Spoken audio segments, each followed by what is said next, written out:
They're already flowing, and I mean by flowing the beers in the Alive and Social studio, because it's usually Foodie Friday, but it's beer Friday. It's Beer Friday today. Love Beer Friday. Let's see if we can get the microphones are facing away from the middle of the table. Oh, Lid's going to turn her mic in a little bit. Cheers!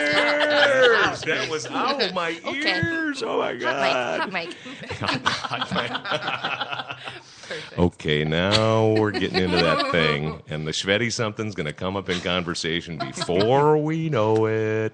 It's Beer Friday. Lydia Haynes is here from Bauhaus Brew Labs in Northeast Minneapolis. Hey, Lydia. Hi, how's it going? Real good. 2 Lydias in the room here. So weird. It's super weird. Oh my God. She seems okay, for the most part. She all right? She's doing okay? It's early on, but You know, I know. We're doing okay. I know you wear a lot of hats, and you got the VP stripes at Bauhaus Brew Labs and all that. But around Foodie Friday, she's Lydia 1. You're Lydia 2 today. Okay, I'm just I'm saying. okay with it. Are you all right? You good? You're good? Damn. it's okay. Well, damn. That's shady. Uh, Just want to know that you're number 2. I just want you to know that. Can you say that you're number 2? I am number 2. Because, actually, I think she was looking at me when it came to that felt part. that, Yeah, too. she's the leader of the show, trust me. I may be doing the intro part here, but, all right over there. That's sitting kind of over how there. life is at Bauhaus. Lydia I'm the Turner. vice president. Yeah, but kind of the boss. yeah, exactly. Yeah, Feels kind of good. Feels kind right. of the big Yeah. deal around here. And Dan Schwartz is here from Lift Bridge Brewing in beautiful Stillwater, Minnesota. Dan, hello. Hey, happy Friday. Happy Friday, to you. Friday. And by the way, the clinks of the bottles came from Lift Bridge. You brought us a sampler 12-pack. I'm just saying, Lydia. Lydia number 2. I guess I we'll know, count. right? I guess we'll count on you next time then. We'll get the soundbite of just cracking the cans open. Yeah, Perfect. right. That will be killer. Because no Sizzle. bottle line, it's a canning line Yep. at Bauhaus. That's right. So we'll get some different sound effects the next time around. It works. Another visit is in order. This is great. Oh, shucks. This is delicious beer. I'm having the Getaway Pilsner in that sampler pack. There's 4 different flavor profiles in there. What do we got in there, Dan Schwartz? Yeah, that's right. So we got our Farm Girl Saison, Love that little cross-cut pale ale, and then our Hop Dish IPA. All right, and then the Getaway Pilsner here. I think because there will be a second. I think I'm going to segue to Farm Girl. Right. I've got to next try time that around. crosscut because I've never tried it. Yeah. So How is it? I haven't tried it. Oh, you yet. haven't tried? Oh, no, I I'm thought. drinking I as Are we fast turning as the I ears can, on? Dan. No, I'm sorry, I misunderstood you. I thought you said you had one No, now I because have you the hadn't Hop tried Dish it. I because gotcha. I love it. but Yeah. I haven't tried the crosscut. So. I love sampler packs, I know. especially when it comes to beer. Like, It's 12 the is best. such a commitment. It's like, okay, I'm getting 12 of these, and everybody's going to drink them, and I'm going to love them. I'm going to get 12 packs from now on. No, sampler, you don't even have to worry about it. I'm just going to speak as a seasoned beer consumer. 12-pack is like not much of a commitment at all, actually. Touche. You Touche, just sir. come just to go- my house. It goes by pretty fast. Not if pretty it's a beer that fast. you don't like. Yeah. Yeah, But this is- that's not a phrase we would say in this episode because I like both of these beers Oh, yeah. very much. Yeah, up and down the product line, you guys. It's great stuff. It's just Consistent. remarkably good stuff. And I got to say, from the craft brewing perspective in Minnesota, it's like everybody's turning out really good product. I mean, would you agree, Dan? I mean, just from Yeah. your because I know you go out there and you sample all the stuff. You got to. Yeah, I mean, I drink a lot of the Minnesota beer and actually do a lot of beer tourism myself. So at least once a year, I pick a destination and go drink beer someplace Yeah. far away from here. And recently was out in Portland for the Craft Brewers Conference, and there are 56 breweries in Portland alone. And really, I mean, Minnesota is every bit as good as the beer out there. And, you think, oh, Portland's got to be just awesome. And there were some really great examples, but I think the rest of the world's going to take notice about what's going on here in Minnesota. We have great examples of some awesome styles and great breweries here. Yeah, absolutely, Lydia. I'm sure you too. You get out, you sample them, you visit the different brewers, you get to know each other Right, too. yeah. It's a pretty good community, a tight community overall. It's been, I think, one of the coolest parts of starting this business is that we have really, really gotten to know so many incredible people and just been welcomed into this community that we didn't really know what to expect. We were opening a new brewery. It was a pretty big brewery. And people just right out of the gates, I think every brewer in Northeast was there on opening night to kind of celebrate with Yeah. us. And as more and more breweries open, you're seeing, I think, the beer quality go up and up and up amongst all of us because we're all sort of learning from each other. We're all kind of stepping up our games, I think, Yeah, agreed. because I think like Dan said, like it's going to become, people are going to start taking notice finally that Minnesota is a really big craft beer destination.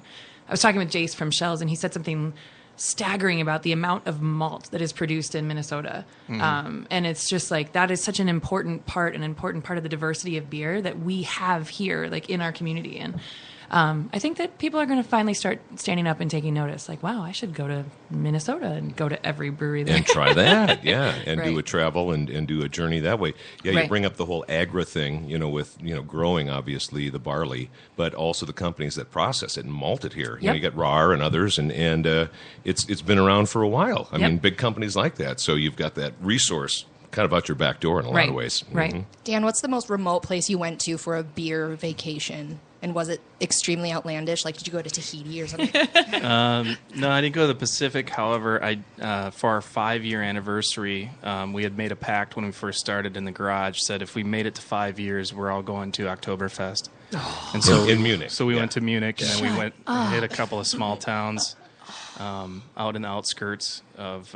We actually went to a malt place in Bamberg, Germany, where we get some of our malt from. So it was really cool checking out witness it. where the malt actually comes from. Sure. That is incredible. Yeah. And you're so- using too. Yeah. Yeah. That's I am neat. so jealous of that.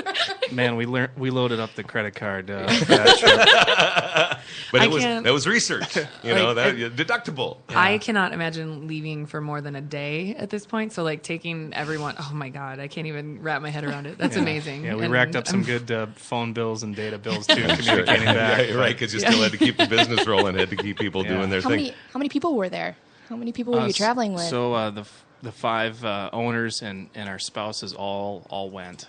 So it was really a cool celebration. We did go to Oktoberfest. We bought Lederhosen. Oh, nice. There, or you brought it along? We bought it in Germany. Oh, nice. That is legit. Check And, out the authentic stuff. First day we went to Oktoberfest and we were completely out of place with no Lederhosen on. And then It's embarrassing. Never again. so now no, so What are you thinking? like we This gotta, is a fashion faux pas, Schwartz. we gotta throw in some deer skin right now. Stats. And then, so every year, then too, when the Gasthaus out in Stillwater has their annual Oktoberfest celebration, I throw that on again. I'm sure. And again, I'm not out of place when I go there with Will my you, Lederhosen on. promise to make everyone come to Schwantoberfest at Bauhaus wearing Lederhosen? I will. That's another Right here, opportunity. right now. It needs to happen. Schwantoberfest. October 3rd, Schwantoberfest. Schwantoberfest. I'm gonna put it in my phone right I now. mean, This is good. This is a little throwdown. I'm we liking are this. we are I'm writing really this down. Yeah. really pro Lederhosen at Bauhaus. Like more probably than you can understand. Like I made denim Lederhosen for my husband Oh my God. for our Kickstarter my video, God. and my sister and I made it, and I kind of hacked it up, but my sister of course made it perfect, and she's like, did the filigree with denim, like she's so That's insane. amazing. Yeah, I make things exist and she makes them beautiful. Like that's kind of our relationship. That was one of our rewards for Kickstarter was custom denim Lederhosen.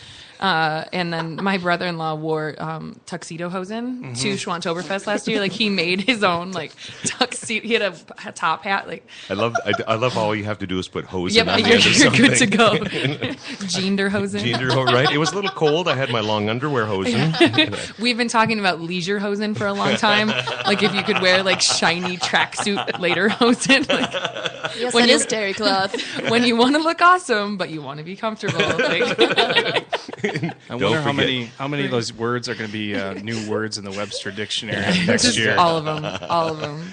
All the hosen. Hashtag leisure hosen. Leisure hosen. Hashtag Schwantoberfest. Yep, I wrote it down too. I'm going October 3rd. I got to figure out some kind of hosen. I know. You Some kind have of to different have kind a of hosen. Unique hosen. What you brought up between you and your sister just speaks to the fact that you're the big boss lady. You see, big picture stuff, that's what you have to do. Yep. And then you have to call upon people to fill in the details. Exactly. Typical Lydia. Yeah. Yeah, right, exactly. Big picture. Big picture. Big picture. Leaders. I asked you before we started the show today, and it's, again, not Foodie Friday for a change. It is, but it's Beer Friday with yours truly, BT, and Lydia, number one in this case, Lydia Turner. Thank you. My lovely daughter. I asked you beforehand, you're the vice president of what? Because in a lot of companies, you've got sort of a retinue maybe of VPs, and maybe not in a smaller company certainly because you guys are growing. But you mentioned, well, I'm just the vice president of everything, and then I said, okay, good. But what do you do? And then you've got like 3 major areas of work that you do. And so give us the delineation. What do you do? What's the deal? Because you got 3 businesses essentially where you guys are at Bauhaus. Yep, exactly. So you're running a bar and retail business, right? So you're running the tap room, which is busy every day. That's a bar. I mean, that's insane. busy enough on its own, right? Right. And then you've got a production business with you're a manufacturing plant and you're manufacturing beer. And then you have this sales and distribution business.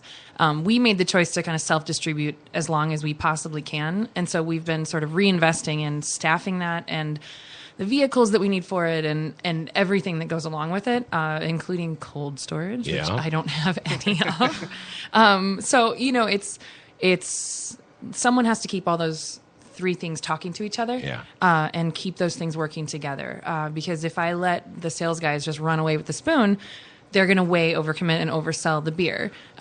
If Matt, my husband, who is our president and head brewer, he says all the time that I should be the actual president of the company, which I love that. But he is the most detailed person I've ever known in my life.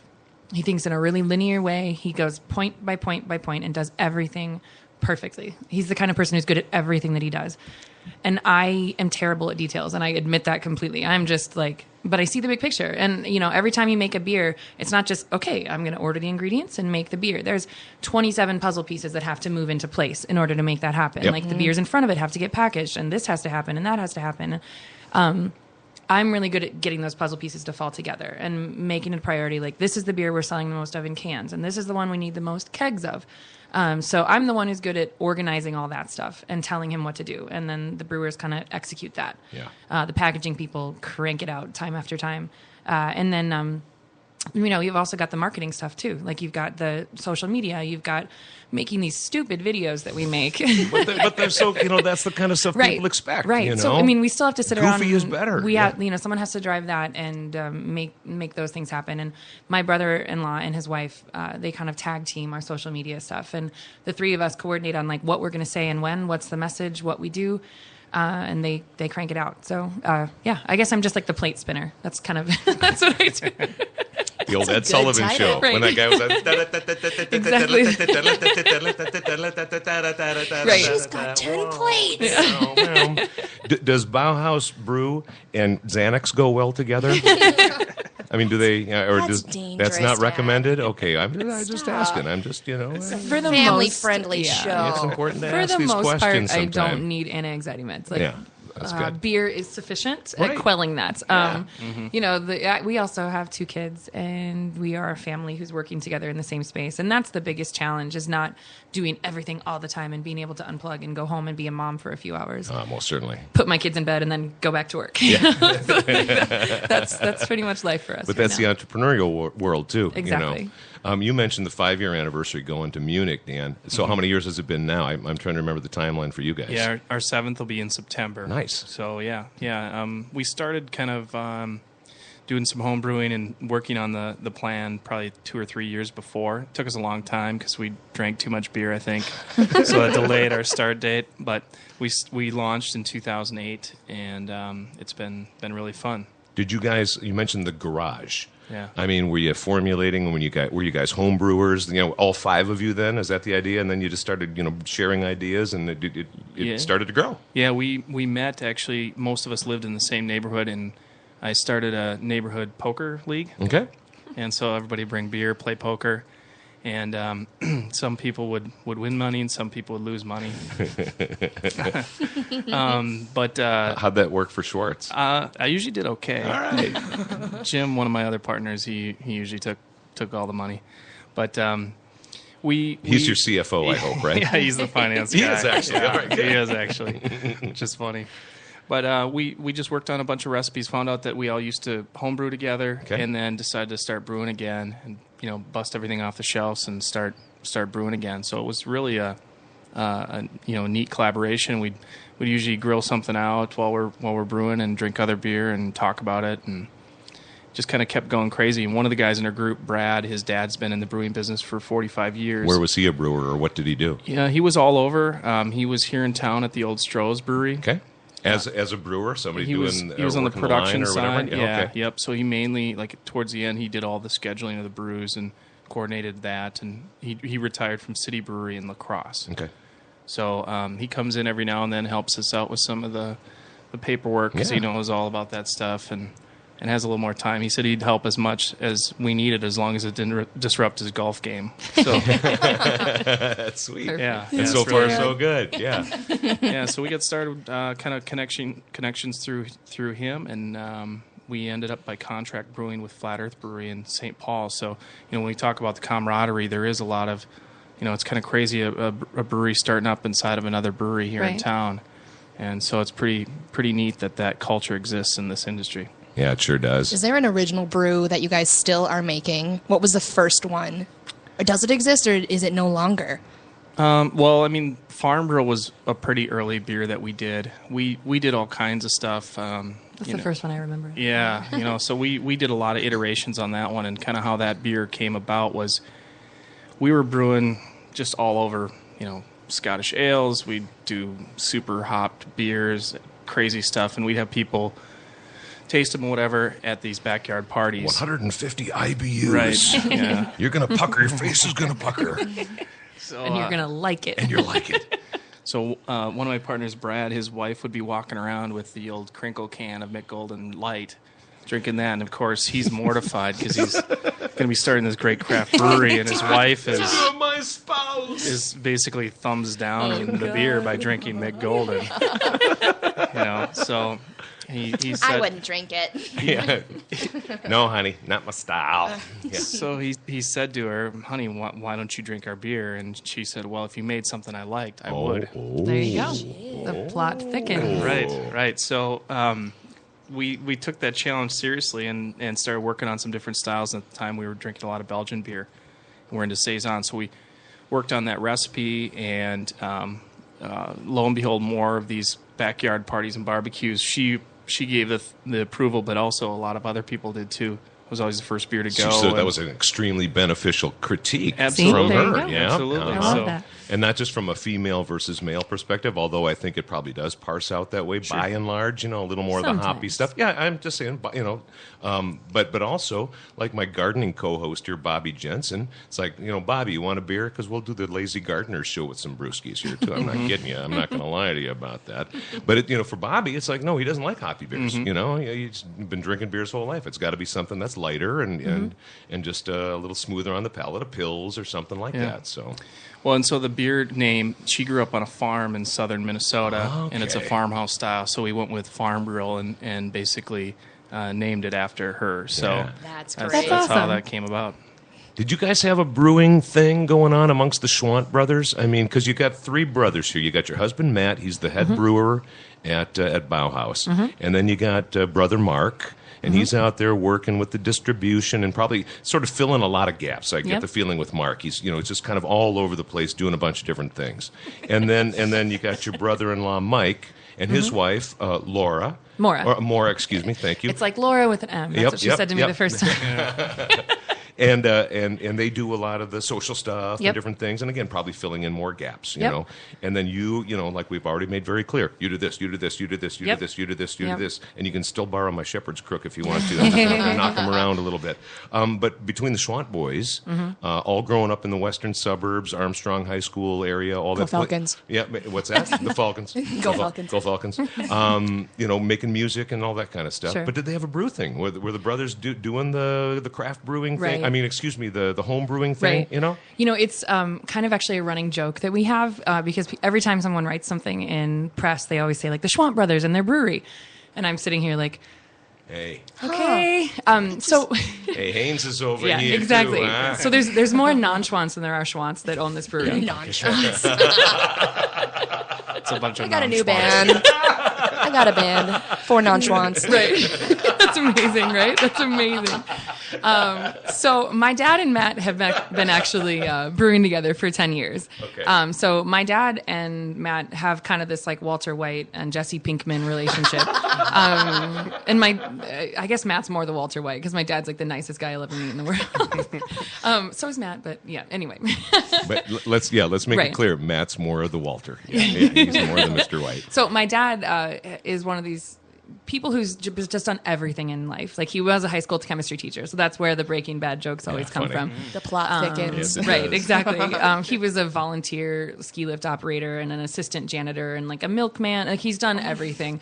And he and Matt have been brewing together for about, I guess now it's almost 12 years. Okay. And Matt is one of those people who's just so, he's never content to know a little bit about something. And so he just dives in and has to know more, has to do more, has to make it better.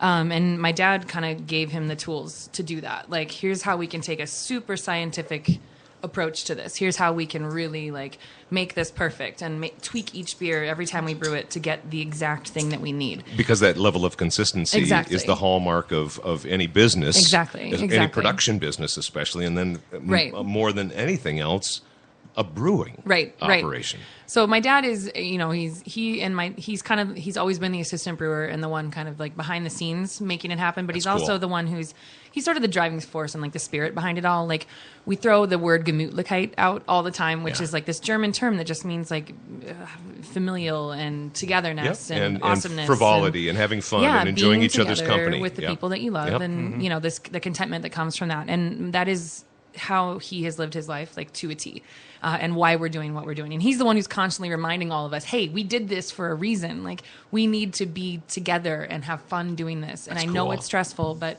we can do this Yeah. and we can be a family while we do it. And then you've got my sister who is just, she's a nurse and no one is better at riding herd on people than her. Like she is everywhere all the time. So my dad's an ER doctor now. My sister is a pediatric nurse.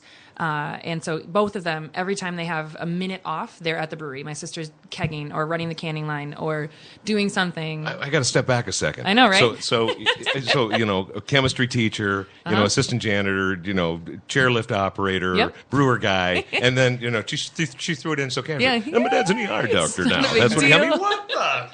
He is the Renaissance man. He's amazing. Dr. Haynes rocks the Yep. world. Dr. Haynes does rock the Wow. world. He's the When did best he- guy ever. When did he go to medical school He was- as an adult? Yeah, I mean, he was much later 42. as an adult? Yeah, he was 42. Wow. Yep. That's astounding. Yeah. Yeah. So, That's incredible. yeah, I've never met him, and I adore your father. You would. He's yeah. he's the best. He's so much fun. He's everything. That man. is cool. Yeah.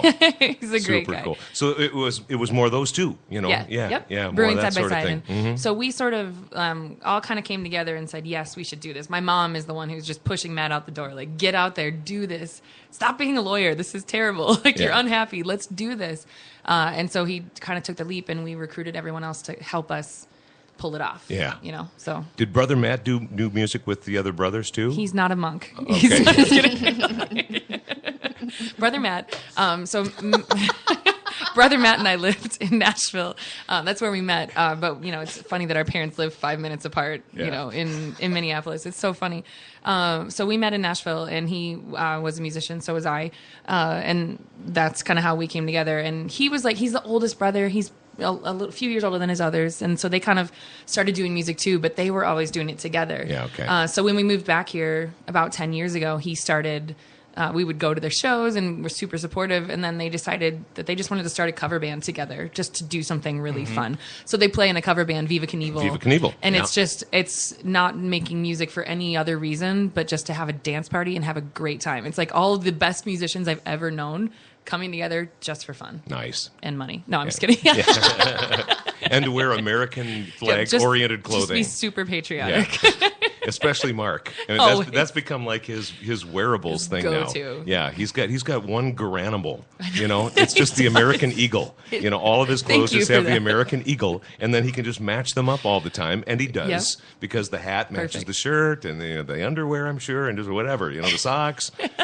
He does. He's always evil Knieveled American The, flag out. The new salesperson we just hired has an American flag hat that he always wears, and my dad's just like, okay, it's time for these people to stop. Like, we're all going to wear Bauhaus hats, and that's what we're doing from now on. I can't handle it anymore. Rules. Yeah, and my dad's like, write it in. It's the dress code. I was like, all right, I'll tell them. There we go. You know, Can you Probably sew won't listen. an American flag on the side of your Yeah, Bauhaus hat? that's actually a really good idea, right?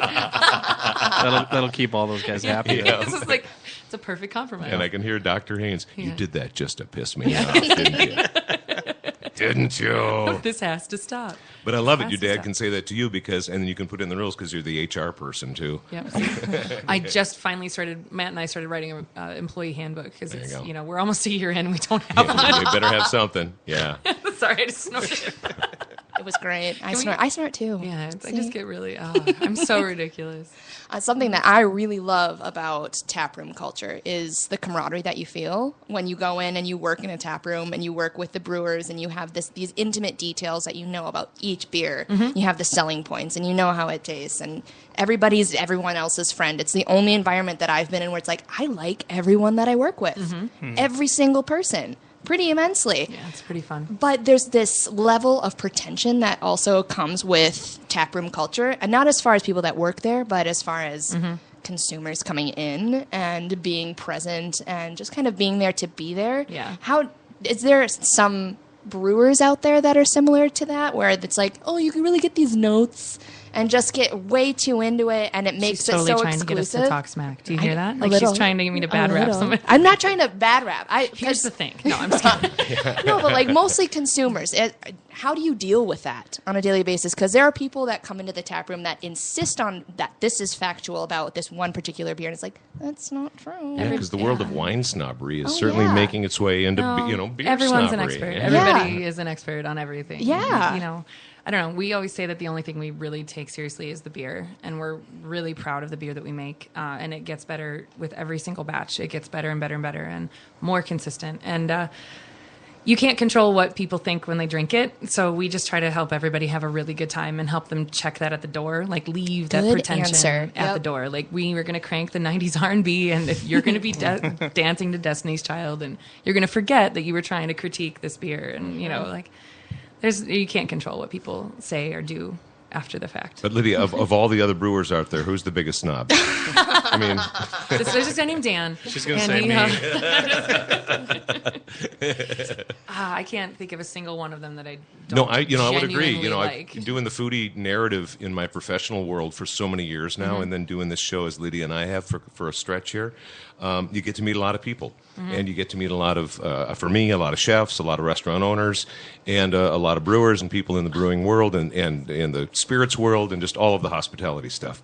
Yeah, And yeah, you run across some. Everybody I mean, gets an attitude of it. every- And that you know- shouldn't say everybody. No, there are it- definitely yep. a select few They're people. but that's the cool thing is that they're so very select and so very few. And I got to say, in this brewing culture here, that's just burgeoning in the state of Minnesota, that's growing in leaps and bounds.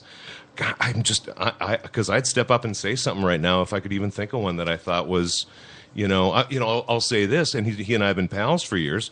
Omar Ansari's brand is aptly named. He is kind of surly, but he's a good guy. He's a smart guy and a good guy, Well, and that goes he- with the brand, yeah, too. and he admits to it. He admits to his surliness, and those guys Right. are taking off. And obviously, the pack being led in some measure by a lot of craft brews, but I guess his name and his brand getting attached to the bill that Yeah, allows for the growl, absolutely. all the taproom sales and everything.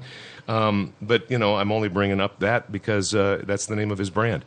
Again, great guy. I can't think of anybody that's just an ass or pretentious or anything like that. I'm And we- racking my brain. but we were talking about that earlier here, not too many minutes ago, about how when you guys started, and I'm sure for you too, Dan, when you guys started, the other brewers and just other people that were already doing it come around, they circle around you, they embrace. Suddenly, you're sharing ideas, and if you run out of something, I bet you could call them up and say, I need this or I need that, and they. Done that so many times. Yeah, and they do it with you too. So it's Right. amazing to watch, and it's amazing as an outsider who just appreciates the product and likes to talk.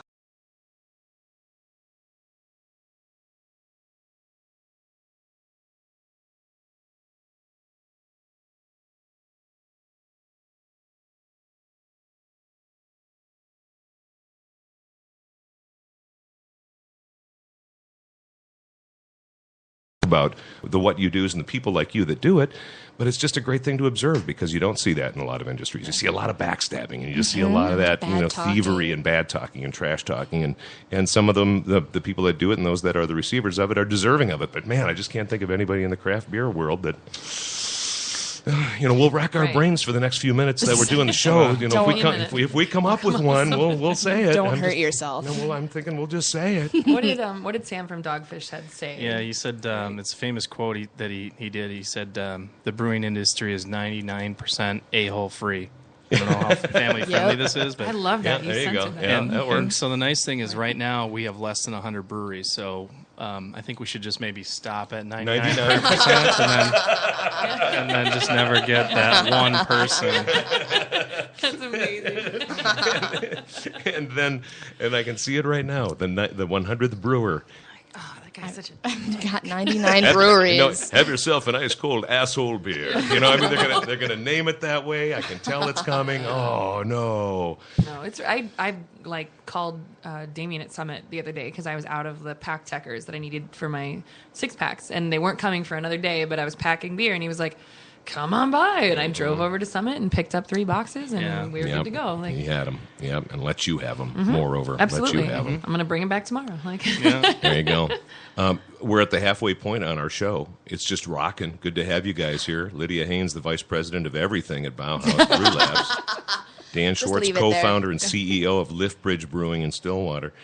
Generally speaking, as sort of an icebreaker, we get into the Foodie Friday 5 more at the front end of the show, but you can see and you can hear from the podcast that you've enjoyed so far, I hope, that we didn't have much ice to break here. We just dove right in and everybody was in the moment. it's the beer. It's Yep, the it beer. helps. You're darn right. A little lubrication helps along the way. So let's fit it in right now, the Foodie Friday 5. Excellent. However, given that it's Beer Friday today, we've sort of morphed the questions a little bit than the usual 5 because we ask the same questions of our guests each week, but we've changed them and morphed them, for the Beer Friday narrative that we've got going on. Why does this make me strangely nervous? Right Like here. it kind of does, right? It should. Oh. So- You think you're in charge at Bauhaus Brew Labs. Lydia number 1's taking the reins now, Lydia 2. Question 1. Lydia, what's the first thing you ever made by yourself in the kitchen that you had to cook? So we're leaving this. The first is a foodie question. The rest are beer questions. By myself. Yes. I can remember making a grilled cheese. Okay. I was babysitting. I think I was 12, and it caught fire. It was the first endeavor while you were babysitting. Yeah, it was great. I was all over it. My mom came in and saved the day. No, Was it Velveeta? Because I that think likes they to were burn. like Kraft Americans. Perfect. Like it was bad. Oh goodness, I wish I could remember. We love to cook. I've been cooking as long as I can remember, so I can't pinpoint the first thing I ever made. I made a lot of really bad food, but for the most part, we do pretty well. We keep it really simple with really good ingredients and don't fluff it up too much. I had a roommate in college whose signature dish, Mary Edom, if you're listening, was homemade SpaghettiOs, and she would make them just homemade SpaghettiOs, turkey dogs. Yeah? Oh God, it's Campbell's soup, Kraft American in there, cheese yep. slices, and little rings, and that was we lived together in Nashville, and we made homemade SpaghettiOs all the time. Wow. Oh. And I just shared the family recipe. Dan, Sorry. Dan, what's the first thing you ever made by yourself in the kitchen that you had to cook? Yeah, I remember my mom taught me how to make Kraft macaroni and cheese. So that was the first thing that I remember ever making. But I've always really enjoyed cooking and got into grilling too, so I really enjoy doing that now. And yeah, cooking is awesome. And I love pairing beer with some food, so I think it's a pretty cool mix that you can do, pulling them all together. As long as you cook it on a grill, I feel like you can't go wrong. Like Right. pick a thing, put some salt and pepper on it, it's done. We have a couple of Beer Friday questions that go together here, okay? I don't So- know where you're going with this one. Lydia, number 2. What's the first beer you ever tried? Because it may lead us to the two-parter question here. What's the first beer you ever tried, and what is your favorite cheap beer? Cheap beer. Don't assume that that's Right. associated. I know, right? I didn't. I said it may. That's why I asked the like question that. that way. The first beer I ever tried, I was I was 18. Like, it was my freshman year of college, which shows how much of a goody two-shoes I was in high school. But it was my freshman year of college, and it was Natural Light. Okay. And you would get them like 4 at a time. So you'd have like 2 in each hand. I don't understand why. That's just so much. How can you even get 2 in so each bad. hand? But you learn the very fine art of chugging crappy beer. Chugging so crap. you don't have to taste it, because I Yeah. hated it. I hated it. But I was like, this is means what to you an do. end. That was the first thing I ever did. And I don't buy cheap beer. I mean, I buy craft beer. Yeah. I don't buy crappy beer. Not that I never. That was. Can you bleep that out? Sorry. No, that's all right. I already said asshole once. Yeah. We're okay. Yeah, I really just buy craft beer, and I don't think that. I think that buying a 6-pack of Wonder Stuff for $8.99 is pretty freaking cheap for what it costs to make, and I think that, you know, I try to make all of our beer super accessible pricing wise. Maybe more so than I should. I might be really dumb about that, actually, but I try to make it a really big value when you buy it, so that Right on. when you see it on the shelf, you're like, I'm just gonna get that. That's way better. So yeah. I you don't have go. a cheap beer answer. Gotcha. I'm sorry. I buy the Hams cubes all the time, Yeah. so I'm just saying, you know, because Suitcase. I go with my hairdresser and good friend Johnny Clifford's theory. He owns Hi-Fi Hair and Records near Loring Park in Minneapolis. Get rocked under the leopard awning. There you go, Johnny. Gave you a little nod there, buddy. I'm just getting rocked. You know what? John says, you know what I like about Ham's beer? Because we're gardeners. You can go out and have about 7 or 8 hams while you're gardening, and then you come in, it's time for dinner, and you're still thirsty for more beer. Right See, on, that's Johnny. how I feel about our Pilsner. Yeah, right? there you go. It's super refreshing. It's easy to drink, and it's not that expensive. Here we go, Schwartz. What's the first beer you ever tried, and what's your favorite cheap beer? Well, I would say, the first beer that I really drank was Busch Light. My parents were pretty open. Like, if I wanted to try a drink that they had or something as a kid, Yep, they that's good. Like, it's fine. You can take a taste. Yeah, you know, we were I'd that rather way at you our do house, that too. here, and you know, if you have questions or whatever, just let us know. Just keep your hands off Daddy's heroin. Right. This Something is an like that. explicit episode. I Yeah, blame pretty much you. the same upbringing. I take the hit. Sorry, Yeah. families. But you know, what's that? that was always kind of the Xanax, house honey. party beer was Busch Light. It seemed to be everywhere where I was in college, and you know, everybody was drinking that. And I really don't drink much in the way of non-craft beer. I make a point of once a year buying a PBR and drinking it and trying to figure out why everybody else drinks it. But honestly, I'm still scratching my head. I Haven't don't. figured it out yet. Do you make I it a don't- tall I- boy for the sake Yeah, of I do. argument? I do. Good. And I just sitting there and try and push through that thing. But I can never drink those fast enough. It always just ends up as warm pee. Yeah. Agreed. Oh, Although good. at Grand Old Day, a couple Sundays old back, we did style. pretty good with those old style What? tall boys. That was We a did hot all right. day. We did Sure. all Those right. got cracked back. Yes, we did. And they did not get pissy warm by the end, did they? No, We were going swift. right through them. Very swift. All right, Lyd, you got number 3 here? I do. Lid number 2. What's the most pretentious beer that you crave? Pretentious beer? Mm-hmm. I don't drink pretentious. See, here's my example. I love Cuvée de Jacobin, Ooh, the sour, that sounded pretentious. I- The way you right, said that. right. That was great. and it's like It was it's terrific. Thank you. Does your dog bat? But that's an $18 4-pack. Right. Right. Okay, I see what you mean. I love a great sour beer. I don't think it's pretentious. I don't think it's blah blah blah blah. But I love to invest in good sour beers to try.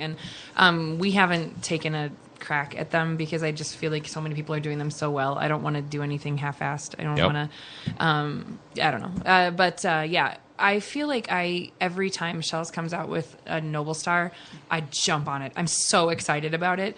Like that Berliner Weiss that they just did, or the one with the peach that they just did. Yeah. Oh, they're so good, and I love them. And they're a little more pricey, but they're worth every flipping penny. They're so absolutely. good. So. What about you, Dan? Is there a pretentious beer that you crave? Or if you see it on tap, you're like, oh, man. yeah, well, we'll do kind of off-site meetings periodically, and so we'll go buy beer to taste as we're doing our off-site meetings as kind of a reward for all the heavy thinking and avoid drinking for 4 hours. And so I went over to it wasn't Castanova's, it was liquor store over in Hudson, and Chiccone's, and they had mix and match your own 6-pack, and so Love that. I made a 6-pack and I brought it up the counter, and it was $54, and the clerk noted that was the most expensive 6-pack he'd ever seen rung up there. I'm like, You win. well, You did great. no, but I really like imperial stouts, and especially anything that's got some barrel aged, and I'm also kind of a coffee head as well, so. I really love any coffee, beer, anything that has some nice barrel aging. Probably one of the most expensive beers I guess I drank was a Goose Island Bourbon County Stout, and I think that was a $54 22-ounce, which was pretty luxurious. Yeah. But, I mean, for a beer that's probably one of the top-rated beers in the world, Right. if you equate that to wine... You're getting by pretty well. You're getting by pretty good. A top 10 bottle of wine will probably set you back a couple of G's. Oh, yeah. We drank a lot of Absolutely. those when we were in Portland this spring. We drank a lot of the kind of more like super lauded, West Coast beers, like the Double Jack from Firestone Walker. A lot of those beers, and we tried them all. And I mean, it was awesome. It was fun, but it was like, Yeah. ooh, I got a side question. Yeah. Pliny the Elder. That happened. I did that. How well versed in beer were you guys before you got into actually being a part of a brewery? I mean, I would say that I was probably an advanced consumer. Just really a fan of beer and tried as much as we could. And also, like I said, people bringing different craft beers to our monthly gathering that included cards and exchanging the money. That was really I mean, we got a chance to try a lot of different beers, and it was fun just kind of talking about them, the different flavors. And one of the guys in our group, he's a certified beer judge, and we have a brewmaster. So, they brought a lot to the table as far as tasting, and I've started doing some beer judging now, and it's really fun because you learn more and more about those beers just judging with other people, pulling different flavors. So, I mean, I started pretty novice, but, learned a lot along the way. What about you, Lydia? Yeah, and maybe it's a more of a business type question too in your case, because of what you're doing. But I'm sure there's beer narrative to it right. too. We were always really led by our palates with what we did. Nobody was brewing the kind of beers that we really wanted to drink, so we brewed them. And it was just the more we did that, we were just like, no, heck yeah, we should be doing this. This shouldn't be the someday plan; it should be the right now plan. It took us. It took a minute, but we started making these. Like, how do you make a craft lager that tastes the way an American craft beer drinker wants a lager to taste? Yep. And that was the challenge. That's like the exact thing that we've done is we've taken these like iconic beer styles that we love, but we've reimagined them for the American craft beer drinker. Like, we have our Pilsner Wonder Stuff is totally Delicious. classic, beautiful Czech Pilsner, but we threw in Citra hops and Sriracha Ace hops to give it this really cool, really citrusy hop profile that you don't expect in a Pilsner. And anyway, so I guess I was not a novice. I was a fairly advanced consumer, like you would say, Dan. We drank a lot of beer, and I love beer. I've always been a huge lover of beer, but I think it's been the dynamic of Matt and my dad and I. And pushing, this is how I wish this tasted. I wish that this beer tasted like this. And that was the push that kind of birthed Bauhaus, I guess, and our beer styles. So, Do you know if there was a turning point for either one of you where it's like, this could be something? We could make beer. Is there like a point in time, or what kind of was it, like a slow, You had natural? 5 guys in a garage. Yeah. Was it a progression? And then you had Matt and Dad kind of going at it, and then Mike and Mark were there too, and all of that, and you, of course, were right at the center of it all. I mean, for us, it was kind of like more wading into a gradual ocean because we started with contract brewing. So literally, our plan was we're going to brew a batch of beer, and hopefully we make enough money to make a second batch. Mm-hmm. And if we don't, well, we'll have 20 kegs that we'll drink. Yep. We'll just amazing. liquidate the business. amazing. Air quotes. That's where that term comes from. Yeah, we're gonna liquidate it. So, we just kind of kept doing that and growing it, and so it wasn't like for us there wasn't that we're jumping off the cliff. And I know a lot of other people are like, you guys, We Bauhaus, jumped. I mean, All right, here we go. You went all in. We're going Yeah. in. You went full tilt boogie in. Yeah. I didn't mean to. It just happened. Well, You yeah, know? but that happens that way too. Yeah. So yeah, it just kind of happened over time, and it's been great. And we just always said we'll keep growing as long as people want to keep drinking our beer. And People are still we'll drinking. we'll for sure. Yeah, Yeah, whatever. And similar narrative with you guys and my neighbors in the warehouse district in the North Loop neighborhood with Brian and the guys at Fulton. You know, four guys in that case, four Right. guys in a garage. Exactly. You know, in the same sort of deal. Should we get back to the? Yes, we have one question left, right? No, we have two left. Yeah, Okay, because I okay. combined a couple here. That's 'cause on we're you. Kind of going on It's this. on you. It's on me. This may be an altered question here, indeed, because when it's food guests, it's which person in your life taught you the most about food. Okay, and generally, I think more times than not, we hear mom is an answer. Don't you Yep. think? Yep. I could see But that. we're morphing it this way. Which person, Lydia, you go first. Which person in your life taught you the most about beer? Matt, my husband. It's Matt. Yeah.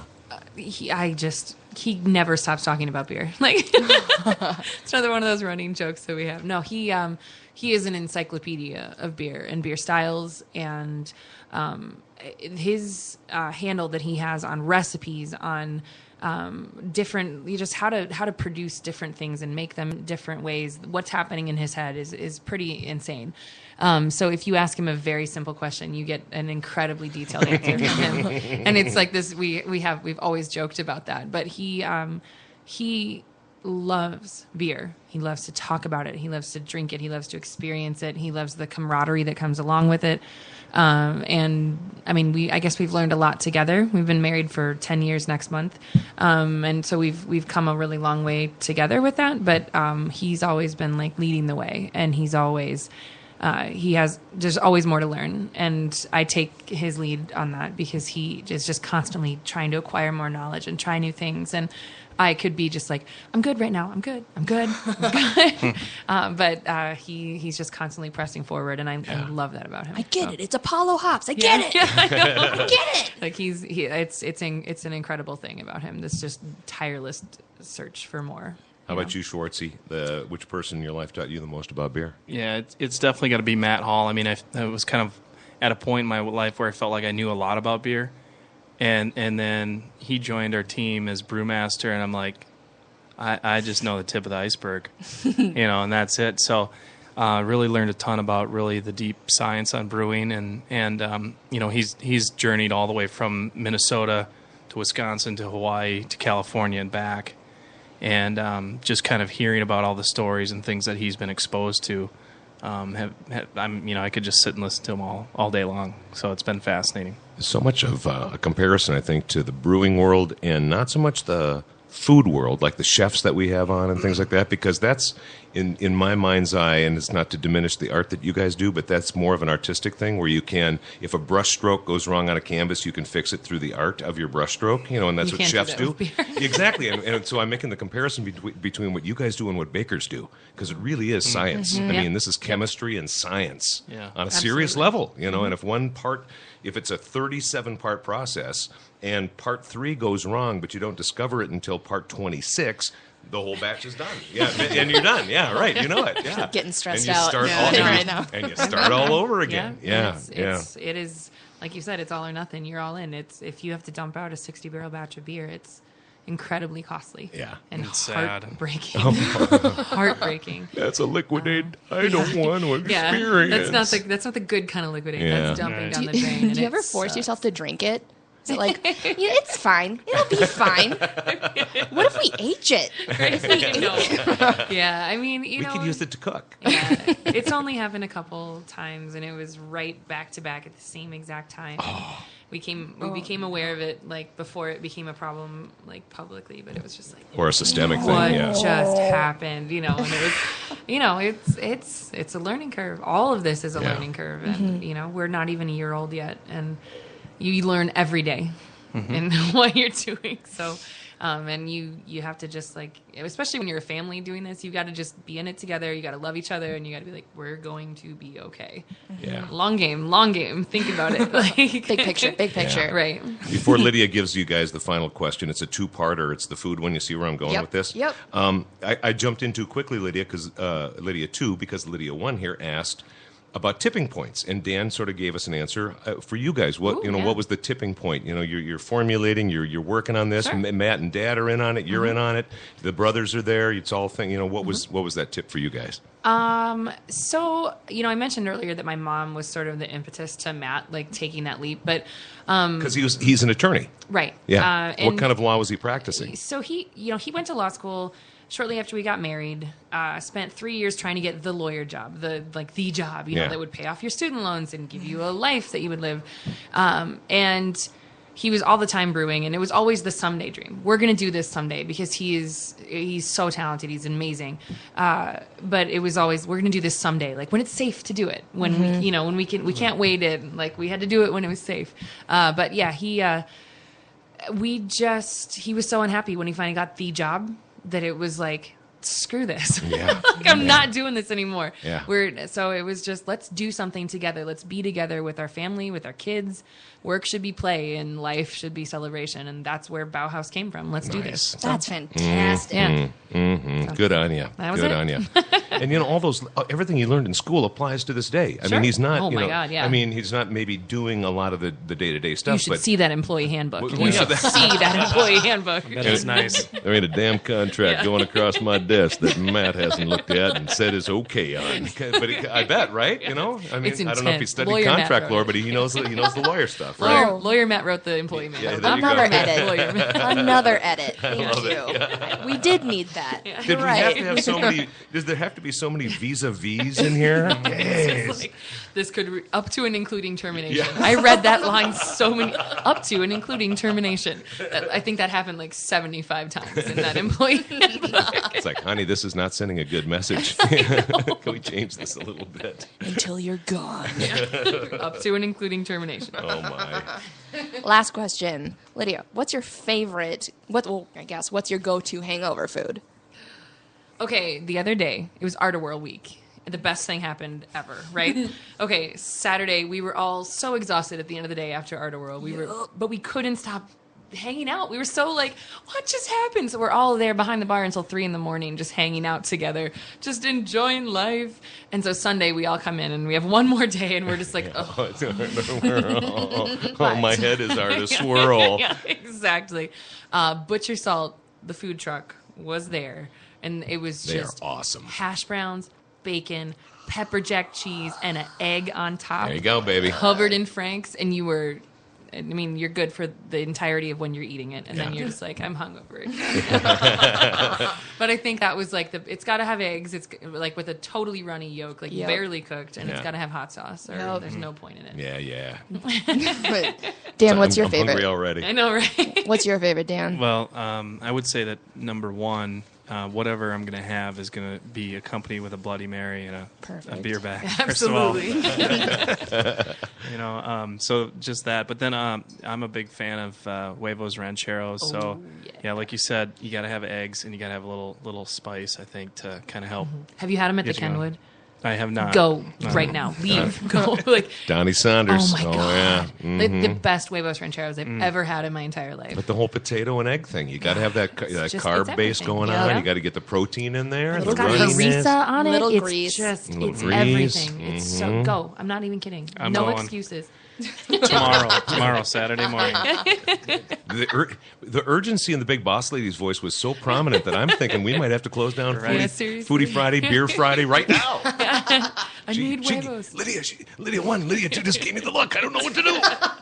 Necesito huevos rancheros. Forget, Go with it. She said up to and including termination several times. I'm a little frightened. Yo quiero un corona. We got a few more minutes left. A few more minutes left on Beer Friday, Foodie Friday. Growth has got to be the thing that's just is surrounding both of you, because you haven't even hit your first year yet, and then you're coming up on 7. But Yep. for both of you, continual tipping points keep happening, right? I mean, continual tipping points. We're How about for living you? one. I mean, I know you just brought on a bunch of new employees, and that's just churning. Sure. And you're still doing your own distribution. Yep. So you got a couple new trucks, and you're still pushing the stuff out and keeping the margins there, Yep. in-house yourself. But it's just boom, boom, Yeah. boom. You're just constantly cobbling more people in and growing. Right. Right. Like, you know, just when you think you have it dialed in, something happens to shift it. Like Sunday growler sales. Right. Sunday Yeah, how about growlers. that? Exactly. Right, exactly. You know, that's a huge thing. Which is starting for both of you guys, what, this weekend? Yeah, we did last weekend, and then Okay. in Stillwater, you guys are next Yeah, week. this Sunday. This Yep. Sunday, okay. See, but you know, it's summer. Everything's busier in the tap room. Everything's busier everywhere. People are drinking more beer, and you know, we also just launched a seasonal in 16-ounce cans that was gone in 2 days. Wow. Like it's never I can't get my head around it. It was gone in 2 days. How much did you throw out? What was your production on that? We did 60 barrels of it, Wow. and usually that'll last us like a few weeks or Yeah. a month, or Wow. you know, we've never packaged one in cans before, and now all of a sudden everyone's like, we have to make more, we have to make more. So the production schedule now, all of a sudden, we were comfortable, and we are crammed now, because it's like working in a seasonal to your production schedule several times is completely different than doing it one time. Right. And I'm still like, I'm kind of panicking, because when Oktoberfest comes, when Schwantoberfest There it is. happens, There it Which is. is October 3rd, I might add. Yeah. Lederhosen Day, Tuxedohosen Day. Right. Hashtag leisure hosting. Hashtag Leisurehosen But Day. we're also doing Schwantoberfest in 16-ounce cans, and so to do that, to brew that several times, because it's such a long brew and a long ferment, like I don't know how it's going to be possible. So I'm just like, can we just get like 2 more fermenters just and put them right there, just for a minute? Like I just, you know, I just want them here. It's always a new challenge, and that's the coolest thing. I mean, I can't even handle how exciting it is to dream something up in your basement with your friends and the people you love, and then have people love it. I mean, there's nothing cooler than that. We made a beer that's a Belgian American hybrid. This is American Pale Ale with a Belgian yeast strain. And it's so good. It's disturbingly tasty. But we made a beer. We made a Jean-Claude Van Damme doing the splits video. Only the beer's called the Hairbanger. So it was my friend Jim, who's one of our packaging guys, doing the splits while playing the double bass drum. And it was the most epic of splits. So there was like a silk dancer, and there was like fireworks and motorcycles and like headbanging guitar players, and it was. That happened. Where can someone view this video? It's on the Google. If you've heard of that, I don't know if you know The the Google. Google. Yeah, if you go there, sometimes you can type things in, and Is that find- 2 O's? Yeah. You can see it on our Facebook page. I mean, it's so stupid. It's so amazing. It's so much fun, and it's been viewed like almost 40,000 times since we launched it last week, because it's absurd. It's so much fun, and like to dream something up like that, but then to actually be dumb enough to do it, and like, then put it out there. Right. like Mark produced all the music, like he recorded it, and Sure. my friend Alicia sang the vocals, and my friend Joe, you know, like recorded in his house. family and affair. You Our know, you friend get that Drew, extended like family. did the metal tap 80s metal solo, like it's just, yeah. So you know, you're always the growth thing is like now all of a sudden I need more fermenters than I have. I need to make more beer than I can. Yeah. And that's a hard place to be. It's a stressful place to be, because you never want to let people down. Right. Speaking of growth, you have the Northeast Night Market, June 23rd, 6 p.m. Yep. Speaking of growth, how many people RSVP'd for this event? 17,000. Can you accommodate 17,000 people at this event? Not exactly, no. Not exactly. I think that most people are liking the concept of Yep. having a New Orleans-style night market in Yep. Northeast Minneapolis. Like, how cool is that? I think people will like the idea, and they're not planning on coming on a Tuesday night to Bauhaus to do that. But we'll see. I mean, we're going to open up the entire back parking lot. We're going to have the green space that our patio abuts to.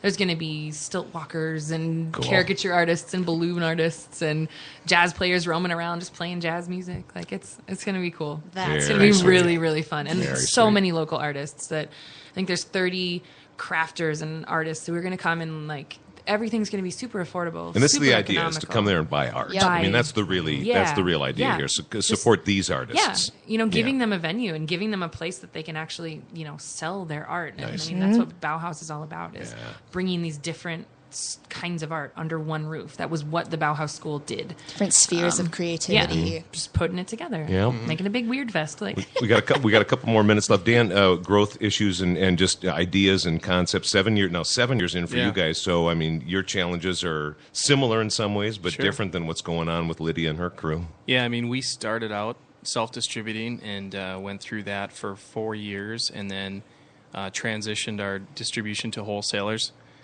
in the Twin Cities area. Right now, How long did that take for you to get to that point? 4 years. Oh, I misunderstood you then. yeah. Okay, gotcha. So, I mean, do you learn from lessons like that? Like you might be Exactly. at that point, who knows when? Absolutely. Yeah. Yeah. And it was really exciting, and it is difficult growing because they are separate businesses. They're very different, brewing beer and distributing and selling beer. And so, kudos to you for growing both of them. It's hard to do. So that was a big change for us. And now we have actually 12 wholesalers. So we're statewide, a little bit in Fargo. That's awesome. Also in 13 counties in western Wisconsin. So, getting into multiple states was a big change for us. In Yeah. fact, later today, I'm heading to Fargo to go visit our wholesaler. So, Okay. yeah, I'm going to make the trek up there. Love it. Fortunately, it's summertime, so that's good. Right. But, That's just a bleak drive in the winter. yeah, you're Oh, right. there's nothing here. Fargo, a little to the left and north. Fargo, Just keep going. far away. Yeah. The Coen brothers showed us how bleak it can be, I feel like. But there are tons of fun little milestones. I mean, writing your handbook, that's crazy. I don't know if you've had to Up to fire your including. first employee Just yet. one. Okay. Just one. Yeah, And it okay. wasn't easy. It was, Yeah, it's not easy. It's tough. Yeah. no, Yeah. it's never easy. But Well, no, sometimes it is. black and Oh, white. yeah. Like, Oh, if yeah, no, you're- sometimes it's, yeah. if there's drug use involved, it's 86. Right. It's not Right. going to happen. Sorry, bud. Yeah.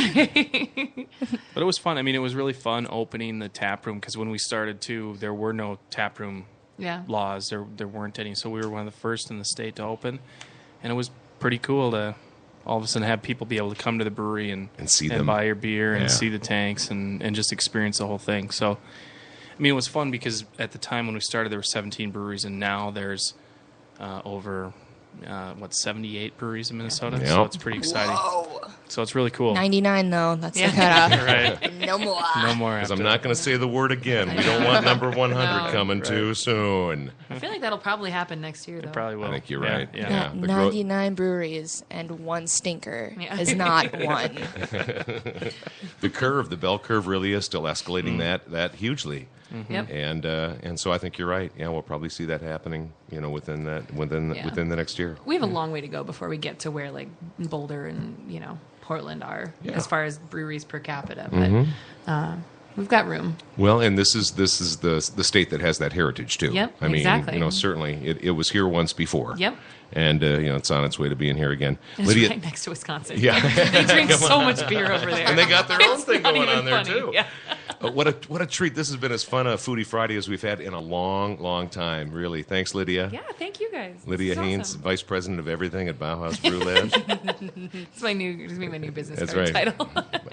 What was your mom's when she was working at that PR firm, Dominatrix of everything, or something like oh my that? God. Wasn't it like that? I don't know. Oh about yeah, that, no, it Dad. was. Yeah, no, it was. Yeah. Okay. Oh yeah. And, Okay. and you So hand that glad card we're to somebody. wrapping this up. You hand that card to somebody. They say, "I'm going to save this one." Yeah, I mean, that's a keeper. Oh yeah. Oh Potential lunch winner. yeah. Sorry. Exactly. That's my favorite. Dan Schwartz, co-founder, CEO of Liftbridge Brewing. Thanks for being here, Danny. Yeah, thanks for having me. Real pleasure. Foodie Friday.